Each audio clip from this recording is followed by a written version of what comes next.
कमाल की बात कही है, अगर जिंदगी में लड़ोगे नहीं तो हारोगे कैसे, और हारोगे नहीं तो सीखोगे कैसे, और सीखोगे नहीं तो जीतोगे कैसे। नमस्कार, आदाब, सत श्री अकाल दोस्तों, मैं हूं आपका दोस्त अंकित और आप देख रहे हैं मेरा YouTube channel don't give up. आज फिर हाजिर हूं आपके सामने एक छोटी सी कहानी लेकर।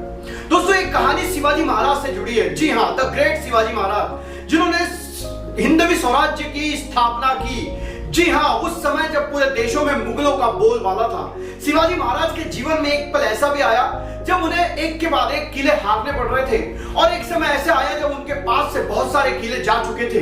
तब वो इधर उधर भटक रहे थे, जंगलों में भटक रहे थे, और उन्हें दरकार थी कि वो फिर से अपने किलों को कैसे हासिल करें। एक बार ऐसे ही वो एक गांव में पहुंचते हैं, रात्रि का समय हुआ रहता है, और वो उन्हें बहुत जोरों की भूख लगी होती है। वो गांव में एक महिला के घर में पहुंचते हैं, दरवाजे को खटखटाते हैं तो एक बूढ़ी महिला सामने आती है। वो महिला से शिवाजी महाराज कहते हैं कि माता जी, आपके द्वार पर एक सैनिक आया है, उसे भूख लगी है, आपके घर में जो कुछ भी होगा वो पकाकर उसे खिला दीजिए। वो बुढ़ी माता वैसा ही करती है, घर में जाती है और जो कुछ घर में रखा रहता है वो पकाकर शिवाजी महाराज को लाकर दे देती है। लेकिन उस माता को ये पता नहीं होता कि ये शिवाजी महाराज हैं। और शिवाजी भी जैसे उनके सामने खाना आता है, खिचड़ी पक के तैयार होती है, तो वो खिचड़ी खाने की शुरुआत करते हैं और सीधा खिचड़ी के बीच में हाथ डालते हैं और खिचड़ी गर्म होती है, उनका हाथ जल जाता है। ये देख वहां खड़ी वो बूढ़ी माता हंसने लगती है और कहती है, तुम भी शिवाजी की तरह नासमझ हो।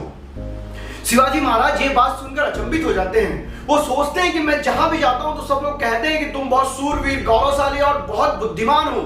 ये माता ऐसी कैसे कह रही है? तो फिर वो बुढ़ी माता फिर से कहती है, जी हाँ, तुम शिवाजी की तरह दिखते भी हो और उसी की तरह नासमझ भी हो। तो वो शिवाजी महाराज उस माता से कहते हैं, कैसे?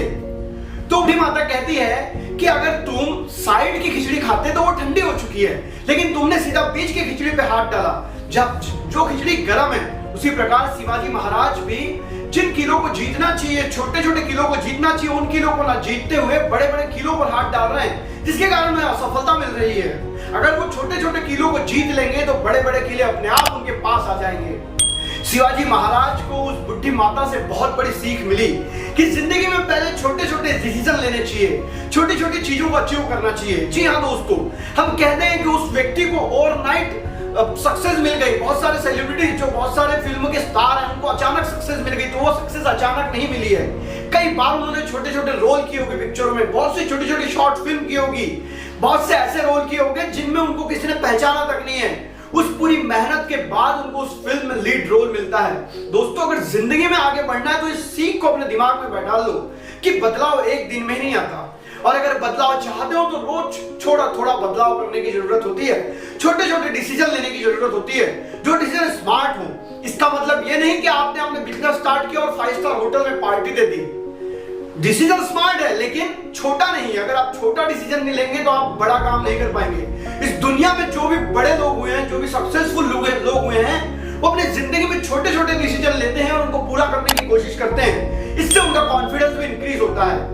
और जो अनसक्सेसफुल लोग होते हैं वो सोचते हैं कि हम सीधा बड़ा काम कर लेंगे। वो कुछ दिन तो कर पाते हैं लेकिन बाद में फेल हो जाते हैं। छोटे काम करना आसान होता है लेकिन हमें उसे निरंतर करना होता है। अगर ये कहानी अच्छी लगी और ये सीख अच्छी लगी है तो वीडियो को शेयर जरूर करिएगा। साथ में अगर चैनल पर नए हैं तो चैनल को सब्सक्राइब कीजिए और हिट कीजिए बेल आइकन को, ताकि आने वाली वीडियोस की नोटिफिकेशन आपको सबसे पहले मिल सके। जय